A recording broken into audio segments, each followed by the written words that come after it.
Sometimes the things slowing us down just aren't true.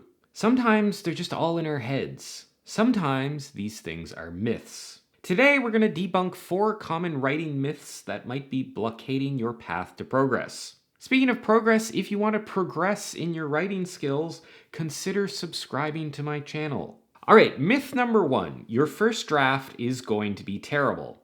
Hemingway famously said that every first draft is made up of the same substance that comes out of the back end of a cow, and he wasn't talking about milk or cheese. While it's true that the first draft of any novel is going to be hopefully the worst of all the drafts you do, I think calling a first draft categorically bad is not always true. There is probably going to be some crap in a first draft, but there's just as likely to be some gems among all the turds. The potential that a novel has really shows during the first draft, and it's important not to ignore the glimmers of brilliance that might be present. Now, there's a flip side to this argument that there is no room for error within the first draft, and the writers who let anything besides perfection slip through their first pass through a novel are just being lazy and pushing the can down the road. This idea that you should not leave problems for yourself to deal with in later drafts, that you should put the effort in on the first draft to get everything perfect from the outset. Now, there's some truth to that, but nailing a novel on the first draft is unrealistic for most writers. At the same time, though, being too lax in your first draft is just going to cost you more time down the line. There's a fine line between just not putting the effort in on the first draft and excusing that because it's the first draft, and never finishing because you're just trying to get the first draft perfect so you never make progress.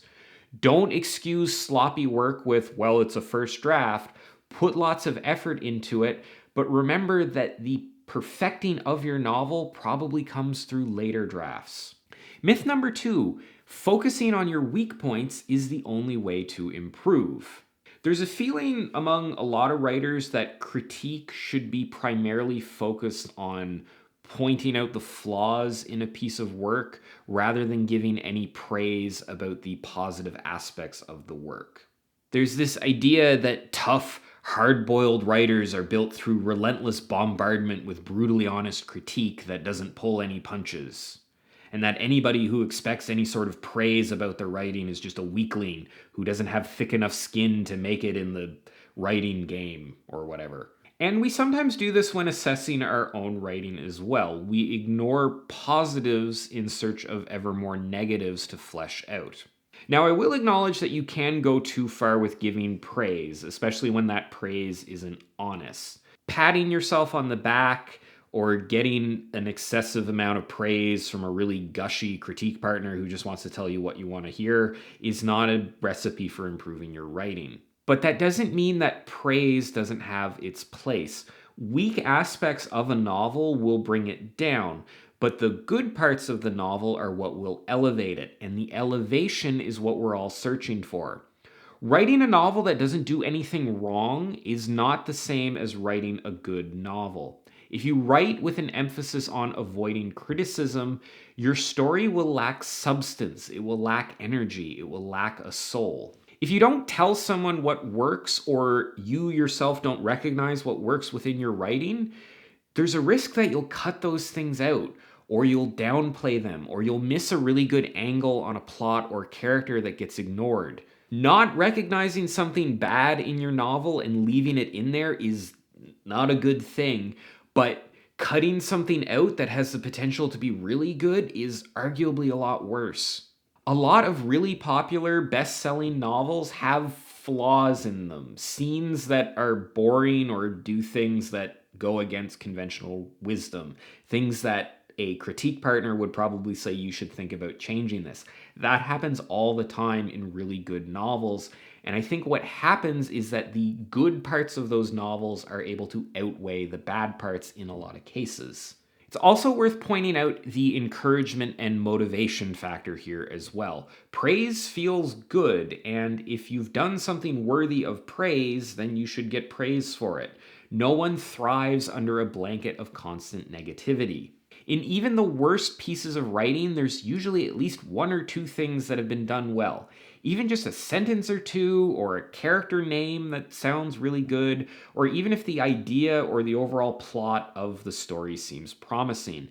There's usually a kernel of interestingness, a kernel of goodness that you can pull out of almost any piece of writing. Improving a piece of writing comes out of removing weak points, yes, but also emphasizing the strong points by adding more good to what's already good about it. That's not something you should ignore. Writing myth number 3 that's holding you back: people are going to steal my idea. I hear a lot of reluctance from many people. It's usually newer writers.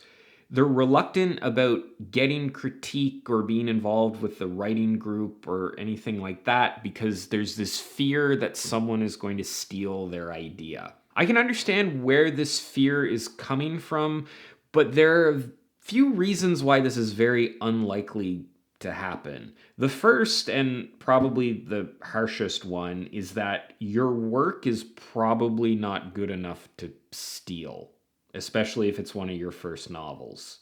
This is especially true if you're concerned about somebody stealing your idea.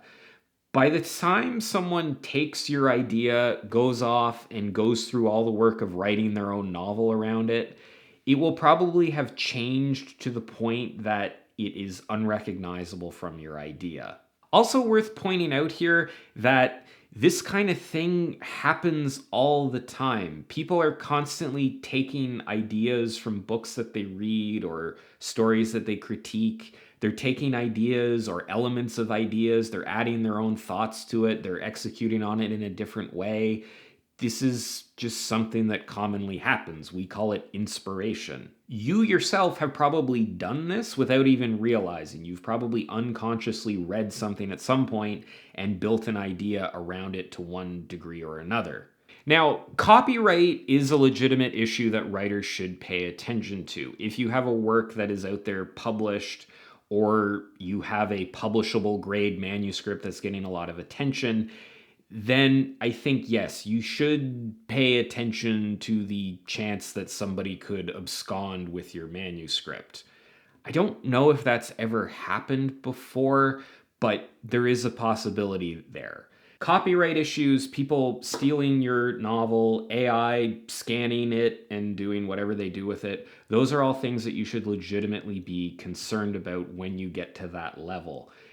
If you're just working on your first or your second novel and you're looking to get it critiqued, I wouldn't worry too much about people stealing it. Your idea probably isn't good enough to steal. Sorry. And also, everyone has their own ideas. Ideas are fairly cheap, so most people aren't on the prowl looking for ideas to steal. And the final myth that we're going to talk about today that's potentially slowing down your writing: that you need to wait for inspiration. You know, if you signed up for Amazon Prime, you would be able to get same-day delivery on your inspiration, right?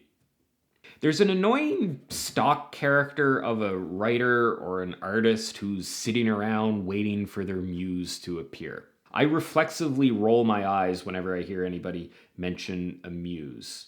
Now, I have to acknowledge that a lot of writing takes time. Not just time to produce the actual writing, but also time for ideas to appear. Your mind, at least unconsciously to one degree or another, is constantly working on the ideas that you're working on without you necessarily realizing, and that process needs to be given time.